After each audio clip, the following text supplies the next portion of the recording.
We're here with Harry Fox, who served in the Army, and he was in the Corps of Engineers, and he served from 1958 to 1961, and we're here to do an interview with him. And Harry, how old were you when you joined the service? 18. You were 18. And what kind of inspired you to join the service? I went in to get heavy equipment. Heavy equipment. Okay, and Serve my time. and serve your time because you like the heavy equipment because that's what you were doing around home, right? That's what I wanted to do in my life. Okay. Okay. And did you come from a military family? Well, yes, my dad and my uncles all served in the Second World War. Okay. Second World War. Wow. Did they serve in the Army as well? Yes. Okay. Okay. So you stuck with the Army. Yes. You didn't want to try the Navy or the Marines or anything else, huh? No, Marines didn't have that much heavy equipment. Okay. Okay. In the Navy, you'd have to be on a ship, huh? Yeah, and I didn't like that ship at all. Okay. Because, and you said that you, or how was your time at basic training at boot camp? You liked it? Yeah, it was no problem. No problem. I was skidding logs with a horse before I went in, so I was in good shape. Yeah. Okay. So now, did you serve in combat at all? I know the Corps of Engineers, you did road building, but you didn't serve in combat at all? There was no wars while I was in there. Okay. We went through 2-3 crises. Okay. Okay. So, and your job in the military was running heavy equipment, right? Yes. Okay. And that's what you did the whole time you were in, right? Right. Okay. And what do you remember about coming home after serving? What do you mean? Well, like, was any good experiences when you came home, or you wanted to get back and run the equipment? No, I got home and I got lucky. I got on a job out in Buffalo, New York, in Pembroke, New York, and working in a quarry running equipment. And then my brother-in-law called and said that they could no doubt get in down here in the cinema honing job. They couldn't get operators. Okay. So I come down here and went to work down there and got my book in the union. Okay. Operating engineers out of Pittsburgh. Okay. Is that the story you told me about, that you met somebody came up and asked you if you had been in the engineers or you had been in the Army or something, and you found out he was from the Navy Seabees, and you had something nice to say to him, or? Boy, I can't remember. Okay. I had a little problem here today. Yeah. That's okay. Well, we're greatly appreciative of your time. Yes, we allowing are. us to come. Right. So you remember any difficult days in the service? The Berlin crisis Okay. wasn't difficult. We thought we was going to war. Okay. I remember you telling me before that I think you were working right along some of the Germans, and, you were working well together. You were helping each other, and you just thought, why can't it be like this, right? Oh, yeah. Yeah. So you remember any good memories of being in the service?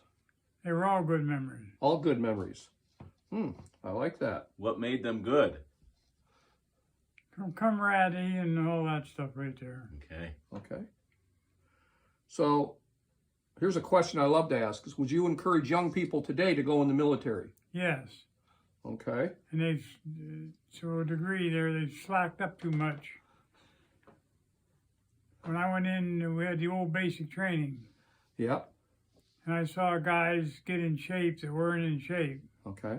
I was in shape, but I saw guys come in at the end of 8 weeks, their uniforms fit like sacks. They lost that much weight. Yeah. Mm-hmm. Okay. Well, good. So was there any lesson that you learned in the military that you'll never forget? No, I was pretty well disciplined growing up. Okay. Okay. You don't remember anything from the drill sergeants getting in your face and putting that brim of their hat in your head, huh? No, I got along pretty good. Did you? Okay. In fact, my wife was in the hospital up here in Erie. In the 90s. And I knew my platoon sergeant had lived in Erie. Okay. We looked it up while my buddy was up there was a councilman. He called and got Theodore Show's address, and we went down and knocked on the door, and this young girl answered the door. I said, "Does Theodore Show live here?" She said, "Yes, he does." I said, "Is he home?" She said, "No." I said, "What time did he get home?" I said, "Is he in the Army?" She said, "Yes."